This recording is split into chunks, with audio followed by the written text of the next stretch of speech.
Salut, la vidéo d'aujourd'hui ça va être sur le lancer de balle. Donc on va voir une astuce qui est très peu utilisée, dont on vous donne souvent des conseils sur le lancer de balle, mais ça va plus vous embêter qu'autre chose. Donc voilà, ce sera sur ça aujourd'hui, le lancer de balle pour avoir un lancer de balle régulier. Les études ont montré que si le lancer était dans un cône de 3 degrés seulement, 3 degrés, vous aviez le pourcentage de réussite qui était énorme. Dès qu'on sort de ces 3 degrés, le pourcentage de réussite au service, il chute drastiquement. Donc d'où l'importance d'un lancer qui soit régulier et au bon endroit pour avoir un service qui soit performant. Salut, c'est Fab de progressiotennis.com, donc moniteur depuis 92 et ancien zéro pendant 5 ans. Donc je suis là pour vous donner des conseils pour progresser rapidement dans votre tennis. Donc la séance d'aujourd'hui, ça va être le lancer de balle. En fait, on vous dit souvent lancer, tenez la balle avec les pouces, donc bien bloqué comme ça. Et le problème que ça pose, c'est que là, ça va entraîner une crispation et une accroche. C'est-à-dire souvent, les gens, boum, ils ont la balle qui va derrière, ou alors pour compenser, ça va trop à droite, puisqu'il voulait annuler le fait que ça aille trop dans leur dos. Et du coup, service lancer de balle très irrégulier, service peu performant, baisse de confiance dans le service, et donc agacement même carrément, parce qu'il faut qu'il relance plusieurs fois la balle pour avoir un lancer qui soit correct. Alors je vous dis ça parce que j'ai un joueur à 3-6 qui avait un problème comme ça. Il m'a montré là, et son lancer, il avait énormément de mal à le faire régulièrement. Donc pourtant, c'était un joueur d'un bon niveau. Donc c'est simplement, ce qu'on a vu, c'est simplement, on a enlevé le pouce de la tenue. C'est-à-dire qu'on est resté simplement sur les 4 doigts ici. Pourquoi faire? Parce que généralement, à l'école du tennis, on vous dit faut lever la balle, faut pas qu'elle tourne du tout. Donc pour ça, il faut soulever comme si on avait un plateau de serveur, en fait, de barre. Mais le problème en faisant ça, déjà, c'est assez inconfortable parce que ça demande à casser le poignet assez fortement. Ça pousse à ne pas trop monter parce que comme c'est inconfortable en haut, du coup on se bloque ici. Donc on a un lancer qui est très saccadé, qui est très court, donc on n'a pas le temps. Voilà, il n'y a pas d'accompagnement au niveau de la levée du bras gauche. Et du coup, le lancer de balle, il va être mauvais. Donc ce qu'il faut faire, c'est en fait, quand vous allez lancer, vous allez continuer à garder la main dans le prolongement du bras, pas cassé comme ceci. Et pour ça, pour éviter que la balle aille carrément dans le grillage, vous allez faire rouler.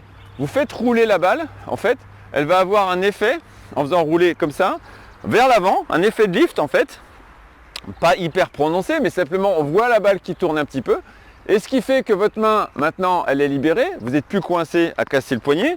Ensuite, elle va aller plus loin, elle va pouvoir aller plus loin, plus haut, donc vous allez pouvoir accompagner correctement cette balle-là, au lieu de faire un petit lancer très court et saccadé. Et vous allez pouvoir finalement finir bien plus haut avec la main pour prendre de l'élan. Prendre de l'élan lorsque vous allez redescendre la main gauche, et ça va aider à basculer au niveau des épaules. Donc l'idée, c'est à la fin du lancer, donc la balle est en train de tourner en l'air avec un effet de lift, c'est-à-dire le haut de la balle vers l'avant.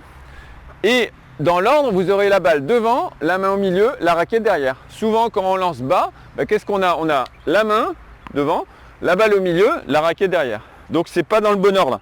Donc lancez la balle bien haut et vous continuez. Voilà, moi je voyais la balle, ma main, la raquette, et ça va permettre de le relancer, de basculer les épaules. Comme ça on va additionner les vitesses.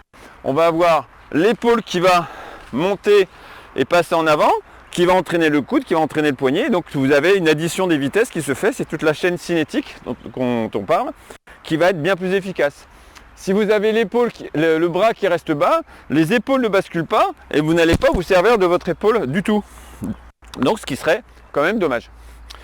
Donc pour résumer, on oublie le pouce, on prend sur le bout des doigts, on fait rouler, on accompagne longtemps, donc le biceps carrément sur la joue en fait, gauche, pas pour un droitier. Et donc ça va permettre d'avoir un lancer qui va être lent, continu, et qui va être long pour bien diriger, et ensuite se servir du bras libre en guise de déclencheur en fait pour le geste avec la bascule des épaules qui vont venir derrière. Voilà, et là vous aurez un lancer qui sera propre, régulier, efficace, et un service qui sera forcément bien plus performant. Donc ce que vous pouvez faire, c'est à la maison, vous entraînez, prenez une balle et vous faites rouler, vous sentez le rouler sur le bout des doigts comme ça, et en regardant la balle devant votre main en fait.